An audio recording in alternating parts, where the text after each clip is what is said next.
Social media में एक खबर की बड़ी चर्चा है। क्या महादेव का कैलाश पर्वत चीन से अलग होकर भारत में मिल सकता है? चर्चा यह भी चल रही है कि क्या कैलाश मानसरोवर को भारत की सीमा में शामिल न करना जवाहरलाल नेहरू की गलती थी? इस बहस को लेकर आज हमने देश विदेश के एक्सपर्ट से बात कर जानकारी ली। क्या कैलाश मानसरोवर चीन से अलग होकर भारत का हिस्सा बन सकता है? अगर ऐसा हुआ तो कैसे होगा? हमने पूरी रिसर्च की। कैलाश मानसरोवर का ये बहुत महत्वाकांक्षी बातें लगती, लेकिन मुमकिन है। दुनिया ने 1990 के बाद सोवियत संघ को भी टूटते हुए देखा है और चीन की अंदरूनी हालत भी बहुत अच्छी नहीं। चीन के अंदर अलगाववाद के कई ऐसे सेंटर बने हुए हैं जिन्हें चीन काबू नहीं कर पा रहा। चीन के शिनजियांग में 1.25 करोड़ की वीगर आबादी चीन से खुश नहीं है, वो उससे अलग होना चाहती है। हांगकांग पर चीन नया कानून लाकर पहले ही बड़े विवाद को जन्म दे चुका है। ताइवान खुद को चीन से अलग देश बताता है और चीन की सबसे दुखती रग है तिब्बत, जिसकी निर्वासित सरकार भारत में। चीन आर्थिक रूप से एक ताकत है, मिलिट्री पावर भी है, लेकिन अंदरूनी तौर पर यह बहुत कमजोर देश है और चीन का बिखराव हुआ तो तिब्बत भी एक अलग देश जरूर बनेगा। ऐसे में कैलाश मानसरोवर को लेकर भारत क्या संभावनाएं तलाश सकता है, इसके लिए पहले हमें यहाँ की जियोग्राफी को बहुत अच्छी तरह समझने की जरूरत है। कैलाश मानसरोवर का रास्ता उत्तराखंड और तिब्बत सीमा पर लिपुलेख से होकर गुजरता है। यहाँ लिपुलेख पास जो 5200 मीटर की ऊंचाई पर है, यहाँ से करीब 150 किलोमीटर उत्तर में तिब्बत की जमीन पर है कैलाश मानसरोवर और इसके भी 25 किलोमीटर उत्तर में है कैलाश पर्वत। कैलाश मानसरोवर का पूरा इलाका 31,000 वर्ग किलोमीटर बड़ा है। यह भारत के किसी छोटे राज्य जितनी बड़ी जगह है और यहाँ की ऊंचाई 5,000 मीटर से भी ज्यादा है। कैलाश मानसरोवर जाने के लिए उत्तराखंड में लिपुलेख पास होते हुए जो रास्ता है वो सबसे छोटा माना जाता है।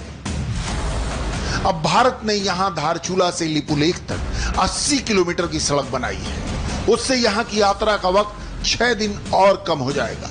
लिपुलेख दर्रे से आगे बढ़ने पर 5 किलोमीटर का पैदल ट्रैक है और उसके बाद 130 किलोमीटर का रास्ता सड़क से मिलेगा और फिर कैलाश पर्वत की करीब 45 किलोमीटर की परिक्रमा होती है। कैलाश मानसरोवर के लिए अभी लिपुलेख के अलावा नेपाल और सिक्किम होते हुए भी 2 रूट हैं, जिनमें 80% यात्रा चीन की सड़क से होती है, लेकिन लिपुलेख दर्रे से रास्ता चीन पर निर्भरता कम कर देगा। यहां जाने के लिए भारत के श्रद्धालुओं को चीन से वीजा लेने की जरूरत पड़ती है। कैलाश मानसरोवर यात्रा जून से सितंबर तक चलती है। लिपुलेख के रास्ते से जाने पर हर यात्री पर करीब 2 लाख का खर्च आता है, जबकि सिक्किम में नाथुला पास से जाने के लिए 2.5 लाख का खर्च आता है। अभी कैलाश मानसरोवर जाने के लिए पहले लिपुलेख दर्रे से आगे बढ़ने के बाद तिब्बत में तकलाकोट जाना होता है। यह जगह 4,755 मीटर की ऊंचाई पर है, यानी माउंट एवरेस्ट से करीब आधी ऊंचाई। इसके बाद 125 किलोमीटर आगे चलने के बाद मानसरोवर झील आती है, जो 4,590 मीटर की ऊंचाई पर है। यहां से 25 किलोमीटर दूर कैलाश पर्वत से ही 4 नदियां दक्षिण एशिया की तरफ बहती हैं। इनमें उत्तर भारत की तरफ बहने वाली सिंधु नदी और सतलुज नदी शामिल है। यहीं से नेपाल की ओर जाने वाली कर्णाली नदी निकलती है और पूर्वोत्तर की तरफ बहने वाली ब्रह्मपुत्र। एक तरह से देखा जाए तो कैलाश मानसरोवर वो जगह है जो पूरे दक्षिण एशिया की जिंदगी देने वाली जगह है। लेकिन ये वो जगह भी है जिसे चीन ने 1950 के दशक में अपने कब्जे में ले लिया था। तिब्बत पर चीन के हमले के बाद 1959 में तिब्बत के धर्मगुरु दलाई लामा भारत आ गए थे, क्योंकि इससे पहले चीन की सेना तिब्बत में बौद्ध धर्म की बड़ी आबादी को खत्म कर चुकी थी। हजारों तिब्बती लोगों को कैद कर लिया गया था। इसी वजह से 17 मार्च 1959 को दलाई लामा ने ल्हासा को छोड़ा और अपने हजारों अनुयायियों के साथ भारत में राजनीतिक शरण ली। इसके बाद तिब्बत का चीनीकरण शुरू हुआ। वहां की भाषा, संस्कृति, धर्म और परंपरा सबको निशाना बनाया गया।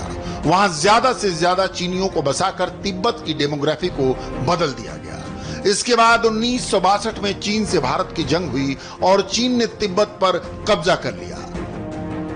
आज यहाँ चीन की हुकूमत चलती है। चीन बड़े पैमाने पर यहाँ मेनलैंड चाइना से आबादी बसा रहा है। चीन ने तिब्बत की 25 लाख वर्ग किलोमीटर जमीन पर कब्जा किया हुआ है। ये पूरे चीन का करीब 25% इलाका है। तिब्बत की भौगोलिक स्थिति बहुत चैलेंजिंग है। यहाँ की औसत ऊंचाई 5000 मीटर है। चीन ने यहाँ कई मिलिट्री बेस बना लिए हैं, लेकिन उसकी फौज आज भी तिब्बत को पूरी तरह कंट्रोल करने में जूझ रही है। मगर हमारा आज का मुद्दा है कि क्या हम कैलाश मानसरोवर को हासिल कर सकते हैं? चीन ऐसा कभी नहीं चाहेगा। वो भारत से लद्दाख और अरुणाचल प्रदेश के तवांग को लेकर सौदेबाजी करेगा, जो भारत को मंजूर नहीं होगा। इसलिए बहुत जरूरी है कि तिब्बत आजाद हो, तिब्बत पर चीन की हुकूमत खत्म हो। भारत के धर्मशाला में तिब्बत की जो निर्वासित सरकार है वो वहां शासन करे। तिब्बत में बौद्ध धर्म के लोगों को धार्मिक आजादी मिले। लद्दाख के पूर्वी इलाके यानी अक्साई चीन को दोबारा भारत में मिलाने की जो सरकार की मंशा है उसे